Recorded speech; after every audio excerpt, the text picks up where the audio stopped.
सबसे पहले तो मैं आज 95वीं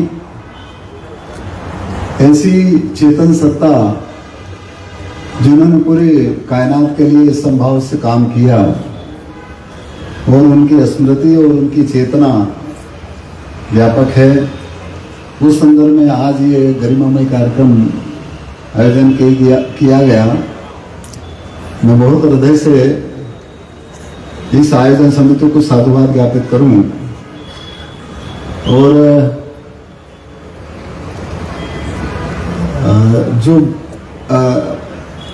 भाषण देना जो आता है वो मुझे नहीं आता है, परंतु अभी परिचय में बहुत सारी बातें कही कि इनके द्वारा ऐसा, इनके द्वारा ऐसा, जबकि उसमें मेरा कुछ नहीं है, मेरा मुझ में कुछ नहीं, और जो कुछ है सो तोड़ और तेरा तुझको सौंपते क्या लागत है मोर।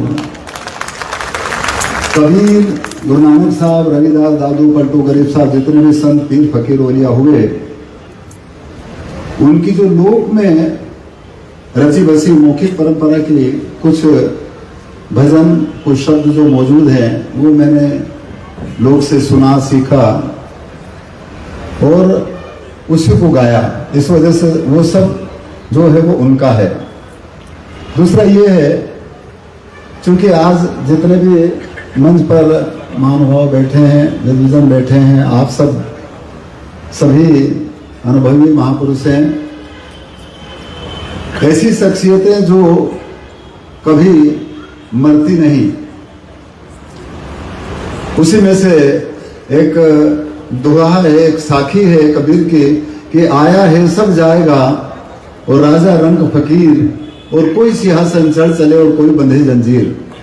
कुछ ऐसे महापुरुष होते हैं जो पूरी जनमानस के लिए नहीं, पूरे जीव मात्र के लिए काम करते हैं, और इस वजह से उनका शरीर तो नहीं रहता, परंतु उनकी चेतना, उनकी संवेदना, उनके वाइब्रेशन हमेशा इस वायुमंडल में है, और उनसे कहीं ना कहीं हमें भी चेतना मिलती रहती है, और उसी के अनुरूप हमारे जीवन की भी यात्रा आगे बढ़ती है। मैं दाऊद साहब से सन 85 में दिल्ली में इंदिरा गांधी मेमोरियल ट्रस्ट में एक कार्यक्रम था, जिसमें यहाँ आदिवासी लोक कला परिषद के मार्फत में गया और वहाँ हमने बस कबीर गाया था। उस समय राहुल जी और प्रियंका जी बहुत छोटे थे, वो भी थे, और साहब उस समय पर मुख्यमंत्री थे, और जब वो वहाँ आकर के उन्होंने सुना, अब हमें तो उतना ज़्यादा कभी रूबरू का तो दर्शन नहीं था, वहाँ पर हुए, बहुत देर तक सुनते रहे। उसके बाद में जब भजन खत्म हुआ तो उन्होंने मुझसे कहा कि तुम मध्य प्रदेश में कहाँ से हो? तो मैंने कहा साहब मैं तो उज्जैन जिले में तराना के तहसील का छोटा सा गांव है लुनिया खेड़ी, वहाँ पर कभी कुछ भी हो तो मेरे पास आना। और चूंकि वो रामड़ी पिपलिया वहाँ पर एक बार उतरे भी थे, और उनका जो स्नेह और उस समय पर जो उनका भावाभिव्यक्ति थी वो मुझे आज भी मेरे सामने है।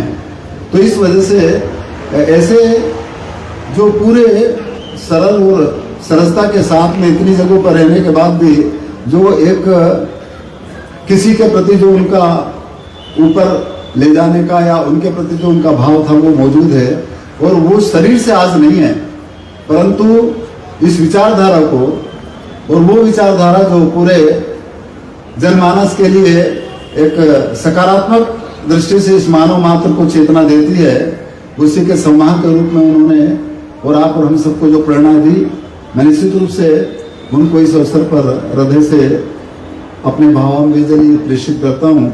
और संस्थान के द्वारा ये जो सम्मान है, इसके लिए मैं बहुत विनम्रता के साथ में संस्थान को साधुवाद ज्ञापित करता हूँ। और ये जो मुझे मिला है, ये मुझे इसलिए मिला है क्योंकि एक जगह पर कहा है कि गाया बिन पाया नहीं और अनगावन से दूर, और जिन गाया विश्वास से तो साहिब हाल हजूर। मेरे लिए वो साहिब, मेरे लिए आप साहिब, और आप सब साहिब हमेशा हमारे साथ हैं। बस इन्हीं शब्दों के साथ मैं आप सबको नमन करते हुए अपनी वाणी को विराम देता हूँ। बहुत बहुत साधुवाद। साहिब बंदगी।